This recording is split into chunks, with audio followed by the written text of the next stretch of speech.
အားလုံးပဲမင်္ဂလာပါကျွန်တော်ဒီနေ့မှာတော့လေဒီ OSE short application တက်ကိုဘယ်လိုအလွယ်တကူဝင်ပြီးတော့မှ short ဈေးတွေနဲ့ဈေးဝယ်လို့ရတယ်ဆိုတော့ကျွန်တော်ပြပြပါမယ်ကျွန်တော်ဒီ OSE short application တက်မှာဈေးဝယ်မှာဆိုကျွန်တော် tablet ကိုကျွန်တော်အထူး short ဈေးတွေချပေးထားပါတယ်ပထမဦးဆုံးကျွန်တော်ဒီ Play Store ထဲကိုသွားမယ်ပြီးရင်ကျွန်တော်ဒီ search ဆိုတဲ့နေရာမှာကျွန်တော်တို့ OSE ဆိုပြီးတော့ရိုက်ချမယ်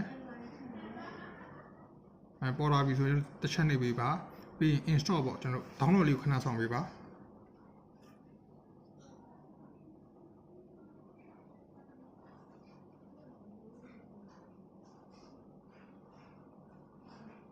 တောင်းပြီးတော့ဆိုကျွန်တော်ဒီ open လေးနဲ့เนาะကျွန်တော်ဒီ OSE short application တွေကိုဝင်မယ်ဒီလိုပေါ်လာပြီဆိုရင်ကျွန်တော်ဒီအပြရောင်းနဲ့ပေါ့เนาะဒီ asset လေးကိုတစ်ချက်ရွေးပေးပါ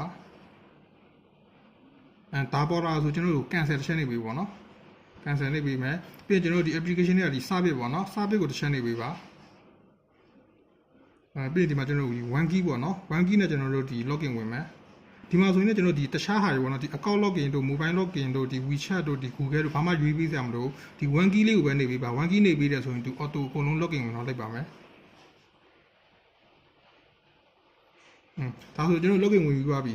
login ဝင်ပြီးသွားပြီဆိုရင်ကျွန်တော်ဒီဈေးဝယ်ချင်တဲ့ဘာညာဆိုရင်ကျွန်တော်တို့ဒီ short ဈေးဘာညာနဲ့ဝယ်ချင်တယ်ဆိုရင်ကျွန်တော်ဒီ service တက်ကိုသွားပါတော့ပြီးရင်ဒီမှာကိုဖုန်းနံပါတ်တစ်ချက်ပို့ပေးပေါ့3996635566ဒီလိုမျိုးပေါ့နော်ဒီကိုယ့်ရဲ့ဖုန်းနံပါတ်ကိုဒီကနေတစ်ချက်ပို့ပေးရဆိုရင်ကျွန်တော်တို့ရုံးဘက်ကနေပြီးတော့ကျွန်တော်တို့ဒီဖုန်းဆက်ပြီးတော့မှလိုအပ်တဲ့ပစ္စည်းရဲ့ဝယ်ချင်တဲ့ပစ္စည်းရဲ့ကိုshort ဈေးရတဲ့ဟာနဲ့ကျွန်တော်ပြန်ပြီးတော့ဆက်တော်ပေးပါမယ်